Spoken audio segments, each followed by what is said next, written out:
একই দিনে দুইটা পিকনিক করলাম। হ্যালো এভরিওয়ান, আসসালামু আলাইকুম। সবাইকে হ্যাপি নিউ ইয়ার।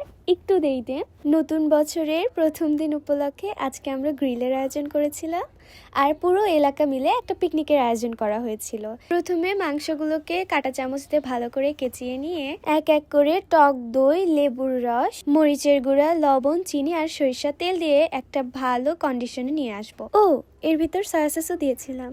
এরপর সবগুলো মাংসকে এর ভিতরে দিয়ে ভালোভাবে মেরিনেট করে নিব আর রেখে দিব কয়েক ঘন্টার জন্য। আপনারা একদিনের জন্য দিলে আরো ভালো একটা রেজাল্ট পাবেন। এখানে আমার বাবা আমরা যে নেটের উপর গ্রিল করব সেটা রেডি করতেছিল আর আমি সাইকেল চালাচ্ছি, এখানে দেখেন। আর আমার বাবা এখানে আরেকটা পিকনিকের জন্য লিস্ট বানাচ্ছে।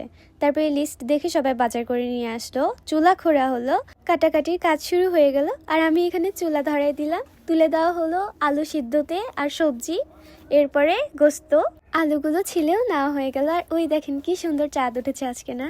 আর এইদিকে আমাদের পিকনিকে আমরাও চুলা ধরাই দিলাম। এরপরে তার উপরে আমি আর আমার ভাই মিলে নেট উঠাই দিলাম। এরপর তেল ব্রাশ করে নিলাম, না হলে কিন্তু মাংসগুলো লেগে যাবে।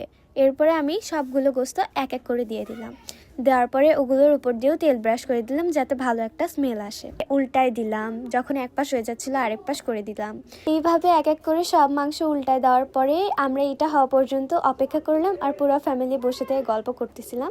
তারপরে অ্যাট লাস্ট হয়ে গেল আর ওইদিকেও রান্না হয়ে যাচ্ছে অলমোস্ট। আমি খাওয়া দাওয়া শুরু করে দিয়েছি আর শিয়ালও খেতে আসছে আমাদের সাথে।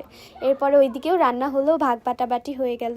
আমিও খাবারগুলো নিয়ে বাসায় চলে আসলাম। আজকের ভিডিওটি এ পর্যন্তই। সবাই ভালো থাকবেন, সুস্থ থাকবেন। আল্লাহ হাফেজ।